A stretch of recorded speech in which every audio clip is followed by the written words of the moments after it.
You give me blood and I will give you independence. Now, to sacrifice something physical, even your life, in exchange for a higher cause, is the ultimate transaction that can be demanded or commanded only by a transformational leader. So, who better to kick off today's episode with a quote by Netaji Subhash Chnadra Bose, as we are going to be talking about transactional leadership and transformational leadership.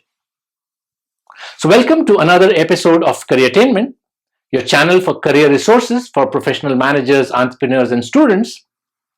And thank you for subscribing to the channel and liking and sharing the videos and getting notified from time to time and writing back to me with a lot of encouraging comments. Thank you very much. Now, all of us, at least sometimes in our career, have worked for bosses or leaders who have commanded that rare sense of dedication from us. We have crossed our mental limits. We have strained physically. We've not cared about food, water, shelter, sleep, whatever, when we were working under them. But we were just only focused on the task. And we were not just focused on the task. The more important thing was we did not want our boss or leader to be let down. That was the sentiment.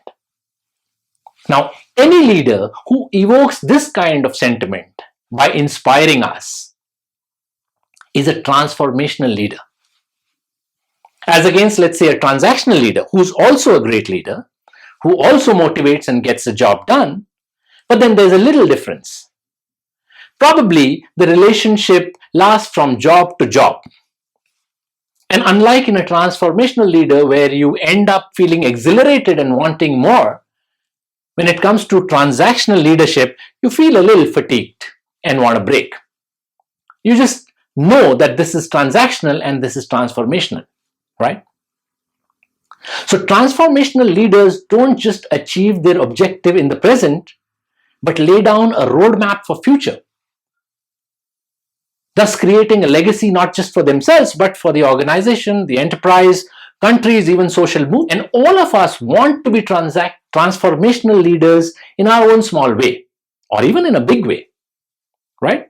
And we try to absorb those traits from time to time and hope that we also can lead our teams, or our teams respect us as transformational leaders.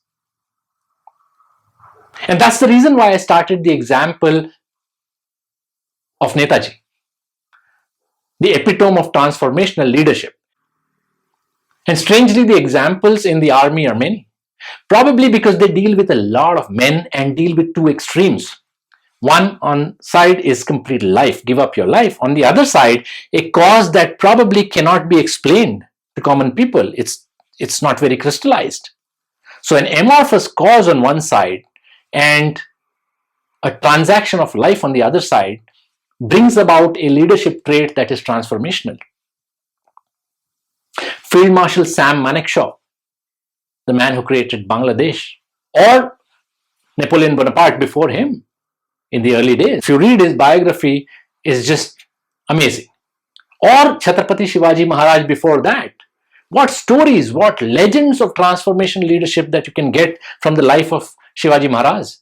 Or even in the social domain, Mahatma Gandhi, Dr. Martin Luther King, or Nelson Mandela. One thrown on the railway platform, the other incarcerated or jailed for so many years. And for what? For absolute inhuman, racist reason. And yet these people bounce back and define national and social character for years or centuries. Or in the domain of the spiritual world, Buddha, Mahavir, Osho, Lao Tzu. I can't even talk about them. I don't think I'm even qualified to even speak about them. But these guys have transformed humanity, not just society. And that's what these guys do, create an enduring legacy in sports. You've got leaders, transformational leaders in sports. Remember our cricket team in the early days. The batting lineup in front of Malcolm Marshall, Joel Garner, Andy Roberts. Till the time Kapil Dev came along or Dada came along, or Dhoni came along, or Rahul Dravid came along. These were transformational leaders that we can see from the example of sports. And they created a legacy which then gave us, Virat Kohli and Rishabh Pant and Ajinkya Rahane, who've done this phenomenal job down under with the Australia Test recently. That's all a result of the legacy of these great transformational leaders in our cricket team. And even in business, J.R.D. Tata, how many leaders, how many sectors, how many industries has he spawned? Or even Dhirubhai. He changed the entire middle class aspiration to wealth. And even in other countries, Andrew Carnegie, who kind of ushered the Americans into the era of the modern industrial world, or Walt Disney, or even Sergey Brin and Larry Page, their legacy, we can't even move a finger today, right? Literally. Amazing, that Swedish Wallenberg family, that reclusive family. Look at the companies that they've created. ABB, AstraZeneca, Ericsson, Atlas Copco. There's a huge list. And they're so reclusive that even their motto is to be but not to be seen. But the fact is that these leaders have created something enduring. And we can actually pick out traits and absorb them, because let's face it, all of us want to be transformational leaders of our teams and want our teams to respect us as transformational leaders and want to create a legacy of our own. So what are those traits that we can learn from these people? Now, all of you, I'm sure, are much knowledgeable and have read a lot.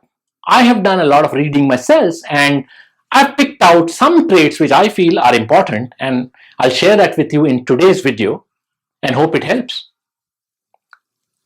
Now, in addition to all these guys being brilliant individuals, self-motivated, dedicated, and disciplined, there are a few qualities that I feel are very important to become transformational leaders from transactional leaders.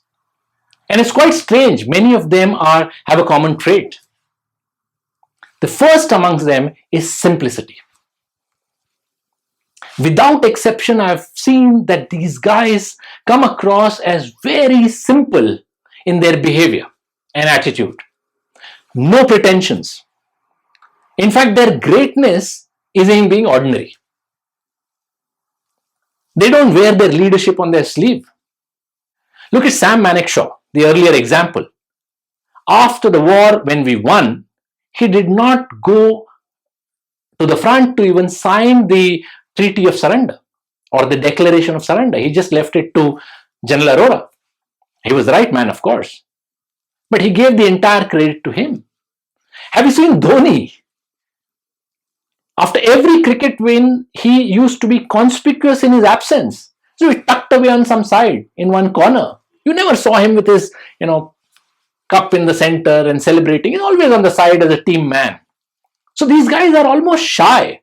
These transformational leaders, they go on the side and they don't overtly share the credit with the other guys. The whole thing is about moving away. The moment they move away, automatically the strobes and the focus light falls on their team.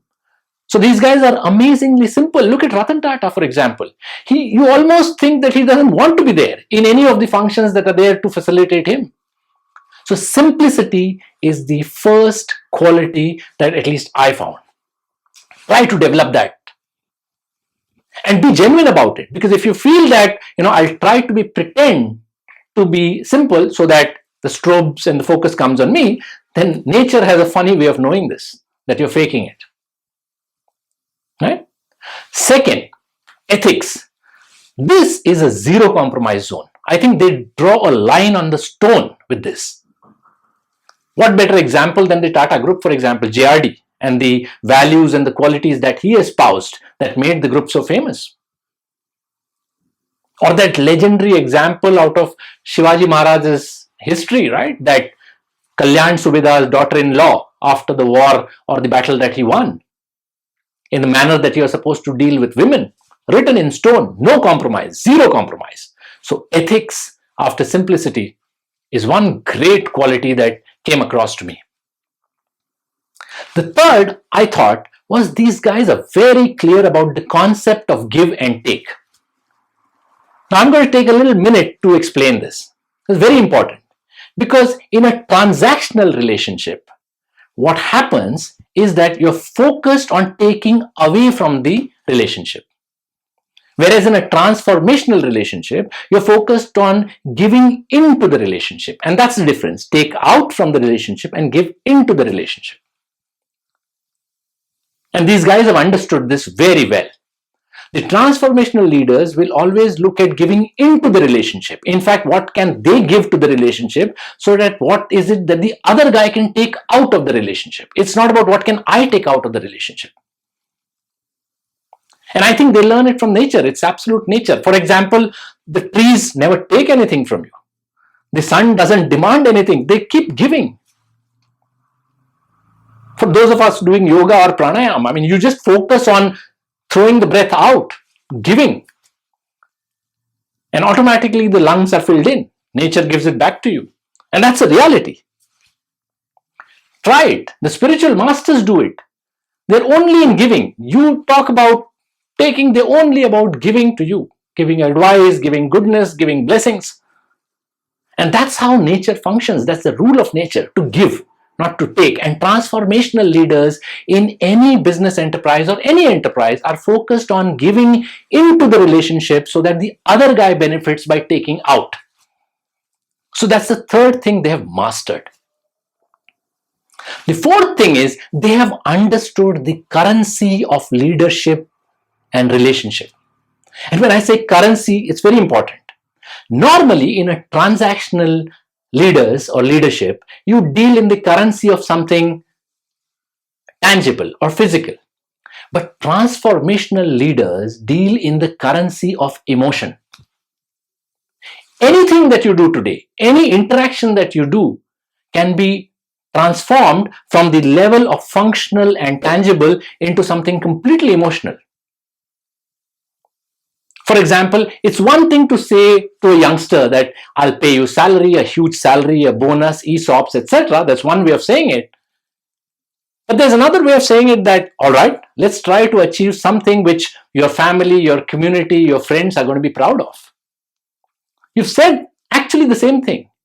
But the currency when you talk in emotion is something else, and the transformational leaders have understood the currency of emotion when it comes to interacting with their teams. They don't interact at the level of functionality. Even when it comes to money, they transform it into emotion. Try doing that yourselves. You'll love it. Actually, it's very easy.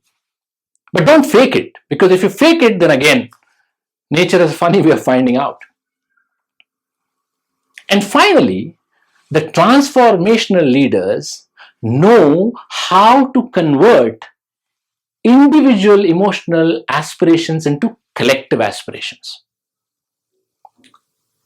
Because each one of us, I'm sure all of us know that we are driven by individual emotional aspirations.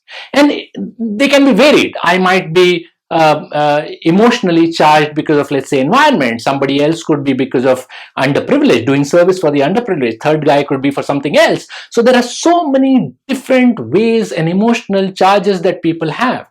It's impossible at an organizational level to interact with each of them and satiate each of them emotionally. It's just impossible.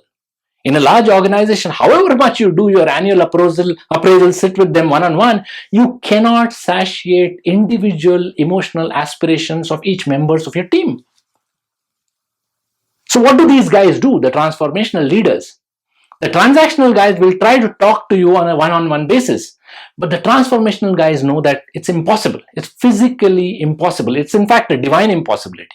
So what they do is that they create a collective emotional aspiration, which is so high that the individual emotional aspiration easily and smoothly dovetails in it. And then everybody is happy. I think the best example is that famous Kennedy sentence, right? Ask not what the country can do for you, but ask what you can do for the country. And there are similar many examples around the world. So they are very good at linking individual emotional aspiration with a collective emotional aspiration. So let's go with all these five once again. Simplicity, ethical, zero tolerance, understanding the concept of give and take, not taking out of a relationship or leadership, giving into the relationship. Third, they understand the currency of leadership. It's not physical or tangible, it is emotional. They deal in emotional currency. And finally, they're very good at linking individual emotional aspiration with the collective emotional aspiration. These are top 5 from my side. I hope you find them useful. Do your own reading, find out more, share with me. And like I say always, leadership is not to be practiced by only those who are sitting on those high chairs or in corner offices. Each one of us can practice. You can at any level that you are in your organization or business or the hierarchy, everywhere. So I hope today's video has helped you. Keep watching, subscribe to the channel, get notified, and share and like if you like. Take care. See you next time. Bye for now.